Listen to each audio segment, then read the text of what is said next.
Hey, that's Kat with Winged Saber Historical Fencing. Trying not to squint because we've got a blue norther in Texas and the light be harsh.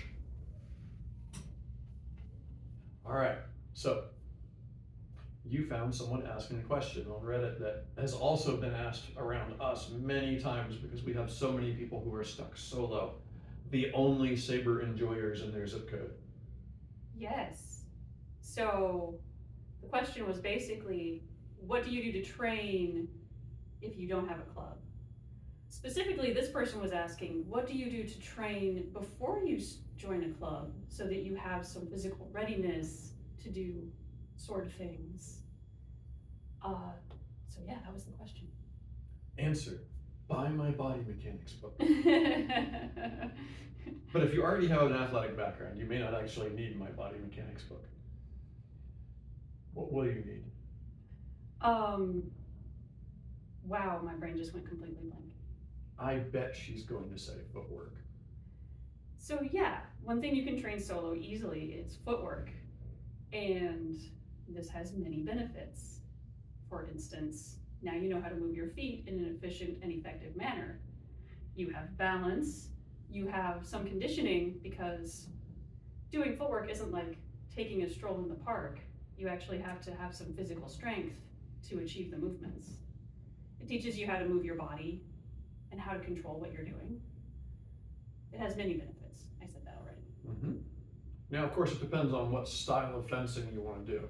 So you wouldn't want to do saber footwork if you're primarily going to do longsword, unless you're going to the competitive turning longsword scene, in which point modern lunge and recover footwork is actually shockingly common. Because we know how to teach it, and we know how to teach distance management with it in a way that we got 300 years of teaching it that way. Everybody really knows how to take almost anyone and get them good at playing distance management that way.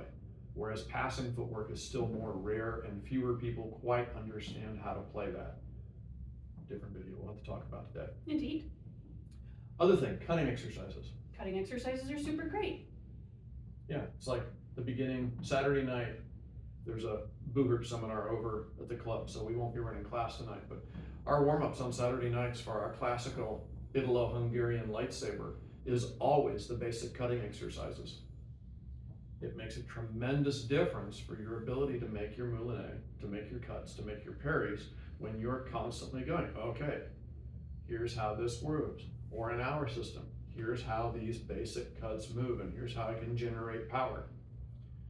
10, 15, 20,000 cuts, you're starting to get a clue what you're doing with your body, and that sounds like an awful lot of cuts.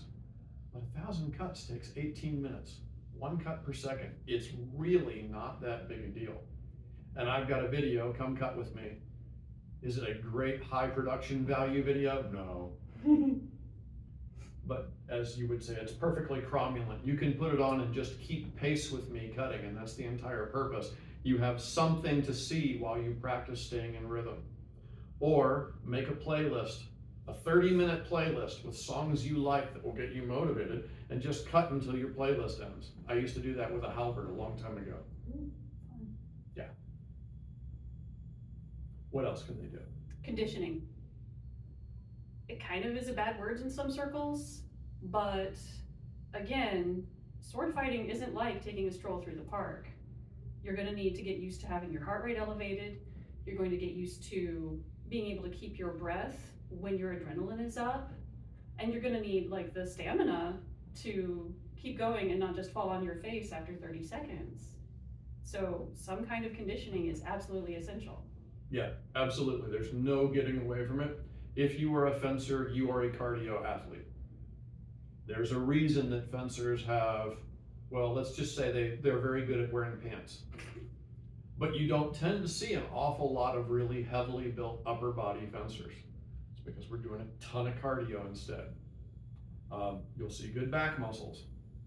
You'll tend to see very loose, supple shoulders and completely unimpressive arms. You don't need the bulk slowing you down. What you do need is the ability to be up there at 60, 70, 80, 90% heart rate and just camped out there. One of the best ways of doing that is, again, footwork. Footwork will provide your conditioning and your cardio. And you must have it. You must have the ability to be completely in go, go, go, go, go mode with your heart going bang, bang, bang, bang, bang, but without going breath-wise. You've got to be able to be breathing steadily with your heart going, I am providing all the oxygen. Your breath speed and your heart speed do not have to be inherently linked. You can take casual breaths, even if somewhat strained breaths. I mean, listen to any YouTube fitness presenter. They all do their video right after they work out. You can tell because their breath is labored. They want that pump so they look good shirtless on camera, right? They don't look like that at 3 a.m. But the point is, they're able to talk, and they're able to talk casually with their heart rate still up, and you need to be able to do that. You cannot intellectualize your way through fencing. No, their physical body must be there. And while we don't tend to emphasize conditioning much in these videos, because learning and conditioning are two very different things, and unfortunately a lot of people throw the baby out with the bathwater the other way and say just condition, just condition, just condition. You need both if you're going to be a well-rounded combat athlete of any kind.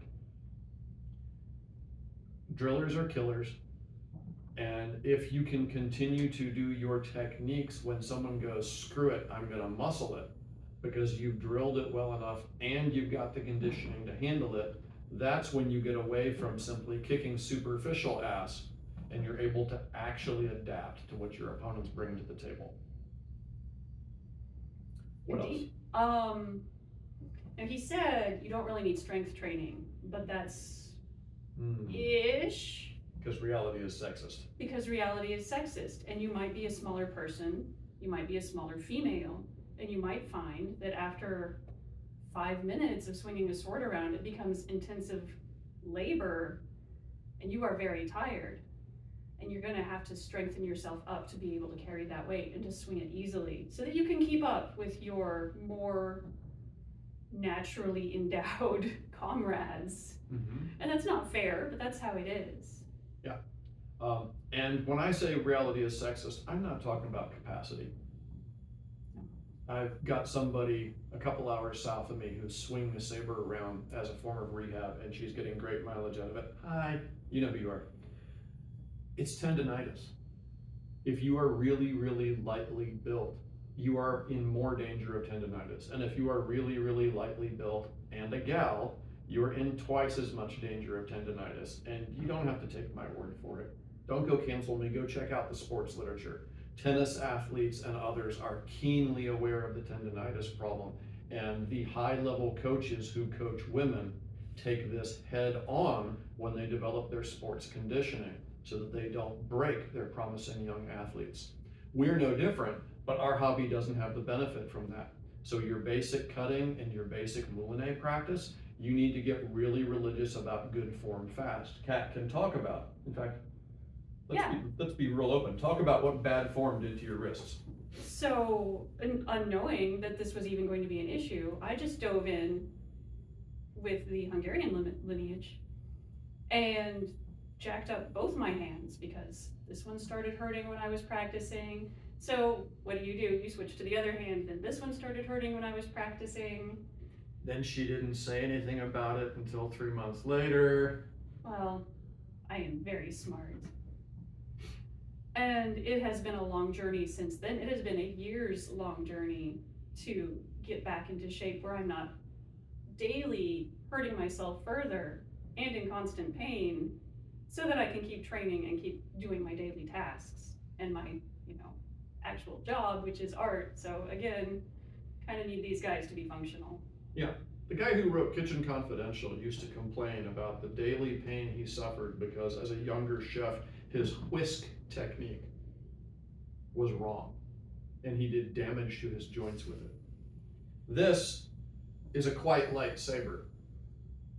But trust and believe that if you do enough repetitions in bad form, you're going to be straining joints. So getting that basis of fitness and that basis of tendon strength early without strain is a really, really important thing if you're built on the light side. Or If you are a very tall, very lean guy who's built like my pinky finger, same thing. Because the long lever arm of your limbs means you are also at a little bit greater risk. And Indeed. we know people who are like that, and they can do insane things because they're lean like matchsticks, and they're basically made out of sinew, rawhide, and Western novels. You know what I'm talking about. But if you're just coming to this kind of thing cold, that may not be you. What else you got? I think that's all I've got. Okay.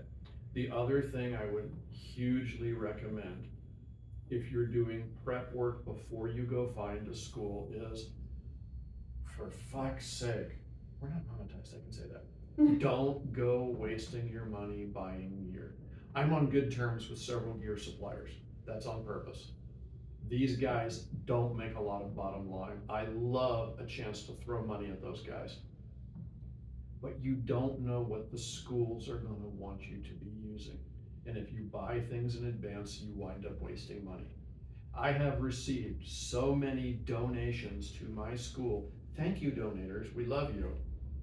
Simply because people bought gear ahead of time and found out it was the wrong gear for their school, and then they couldn't make use of it.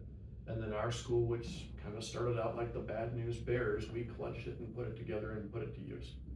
Unless you are a very well-paid technology infrastructure kind of person who has cash to blow, don't waste your hard-earned buying gear. Any gear. You can do all your basic cutting with a stick. If you need cutting that looks kind of like a sword, get an $8 red oak boken and hold it at the bottom and swing that around. That's what we did. Yeah. I did the same in Hungary for years and years. We literally fought with sticks. Mm-hmm. In fact, many people in Hungary who are more closely tied to the reenactment rather than HEMA community still train with wooden waster sabers because it's simply more practical for large groups of people. Because, you know, that costs 2,000 forints or, you know, $10 versus that's a lot more than $10. All right, so if you're prepping, go do the thing safely. Figure out what school or what lineage you want to play with. There are an embarrassment of them out there. And then start asking about the equipment and look at what kind of footwork they do. And use their videos or time with one of their coaches as a basis for what your conditioning drills should look like, what your footwork should look like. All right, have fun, go do the thing. We've got more videos and content coming, so if you liked what you saw and it was useful for you, please stab the like button, /subscribe, and punch the little bell icon so that you're notified immediately when new content comes available. Thanks, and go do the thing.